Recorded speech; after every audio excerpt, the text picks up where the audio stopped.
Okay, and we have Sister Charity Kreeska. Close enough. She's coming. You can. You're and then Larry's after that. Good afternoon, everyone. You're next. Good to be here. Hello, Dawn. First of all, I have to say thank you to Sandy, Dawn, and the Parkersburg Tea Party for allowing me this opportunity to speak to y'all. And I'd like to thank all the speakers that have just went before me. They were all inspirational. Thank you so much. Before I get started, thank you. I just want to do a quick myth buster because I am a family rights advocate, first and foremost. And a lot of people think that if you're a family rights advocate, that means that you're okay with people beating up on other people in family and domestic violence situations, and nothing could be further from the truth. As a domestic violence survivor and a child abuse survivor, my personal opinion is, quite frankly, that if you have that much of an anger issue that you're smacking around on your spouse or your kids, you should be going to jail and getting some help. You should never be allowed to abuse others just because you're mad. So that's a myth that I hear a lot when I announce that I'm a family rights advocate, and I wanted to clear that up first. I'd like to talk to you today about parental alienation. The definition, very simply, is parental alienation is when any person that has influence or control over a child uses actions and words to cause a child to disrespect a parent, with the main goal being a total destruction of the parent-child bond. Oftentimes, the child is taught to hate one or both parents.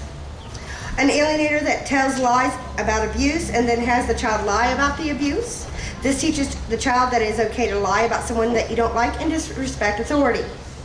When an alienator stops a child from seeing, talking to, or loving a parent or parents, they in effect steal the child from the parent. An alienator, when forced to allow contact with a child, will often encourage the child to make some display of loyalty to the alienator before she can go on a visit or have contact. Some of the most common displays are refusal to have contact with a parent, calling a parent by his or her first name, tantrums, destruction of property, physically attacking a parent or other family member during contact, physically harming themselves during contact, and running away. I am the founder of the Guardians of the Future Ministry, and we are a 100% volunteer-run ministry that is dedicated to the preservation of the American family and to the protection of our children. Because let's face it, if we save this country but there's no families left, it's really no point. What we do is we offer free services to individuals that are thinking about divorce, because let's face it, people get divorced way too quickly instead of working on their problems. And we also help people that are struggling with child custody issues, have co-parenting issues, and that are dealing with false allegations or alienation. We also have a support group sign up. We're going to be beginning support groups for family members that are dealing with this very, very serious form of child abuse. It affects everyone from just not the children and the actual parents that's happening against. It also affects grandparents, siblings, and we want to try to give all the support we can to those folks because they should know they're not alone. We have seen a very serious increase in suicide and suicidal thoughts of parents that are dealing with this type of thing, and we want to kind of bring that down.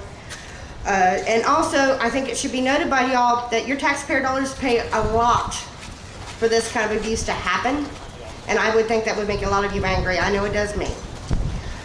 We do have 2 podcasts that I'm a part of, and I do Tea Party announcements. In fact, one of them appears on the Tea Party homepage, and that would be Dude, Where's My Justice? That's every Thursday night at 7. And then every Saturday at 7 p.m., I do one called Weekly Reality Check.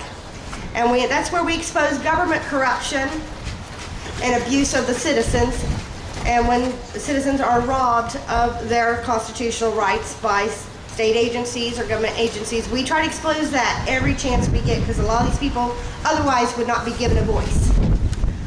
Most of the people I deal with have written to their legislatures, and they get, if they're lucky, they get a pat on the head and sit on their merry way. No one seems to care that their life has been destroyed, and I find that very disturbing. A lot of the ways that your taxpayer dollars pay for this is when we have bad judges, when we have judges that don't listen to both sides of the story and they just make up their mind. Bad GALs or guardian ad litems. Now, if a taxpayer dollars are paying for the guardian ad litem, which is supposed to be an attorney for the child, seems to me that they shouldn't get paid unless they actually observe that child with both parents or in all the settings they're supposed to before they recommend something to the judge.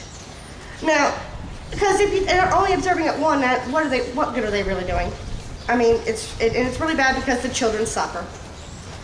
And again, then we come down to something called Child Protective Services. Have any of y'all ever had a run-in with them? Now, I'm all for protecting children from child abuse, okay?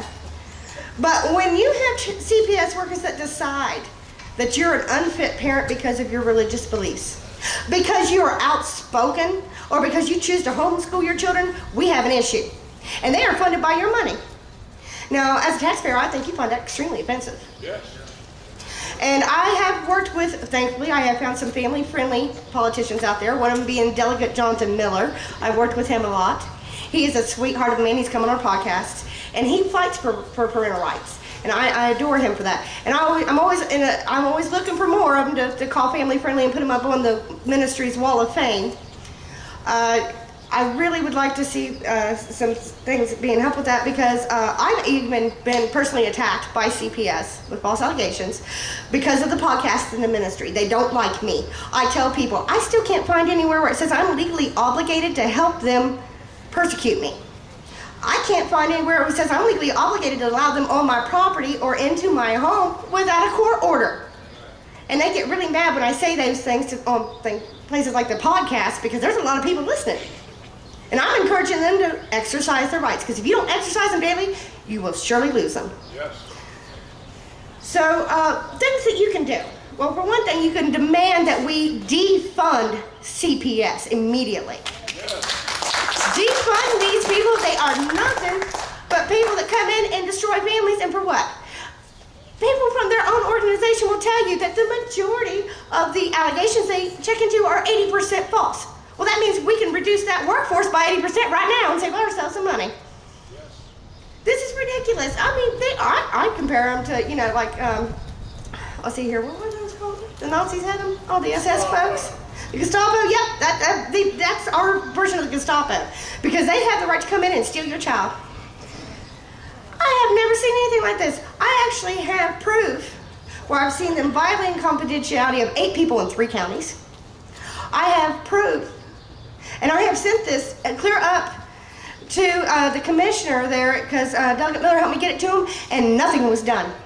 They violated the confidentiality of 8 people. Who wants people knowing that 8 people in 3 counties were visited by CPS? I wouldn't want people knowing that. I speak out. It's embarrassing for me, but I speak out about it because people need to know. If it could happen to me, honey, you're next.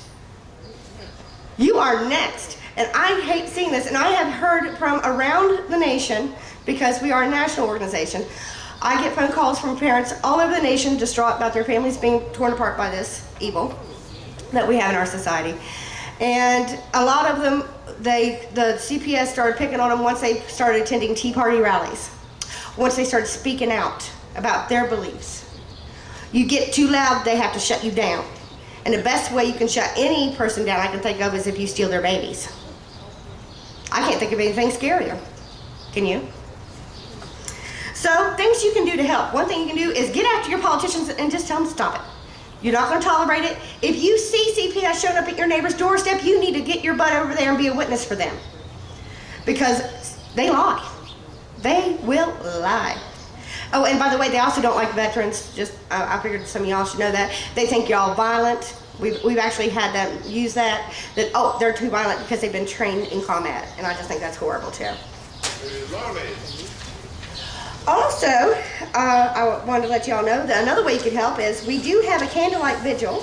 3 years ago, Governor Manchin signed a proclamation recognizing Parental Alienation Awareness Day. He called for us to stop this very, very serious form of child abuse and to educate others, which I got nailed for too.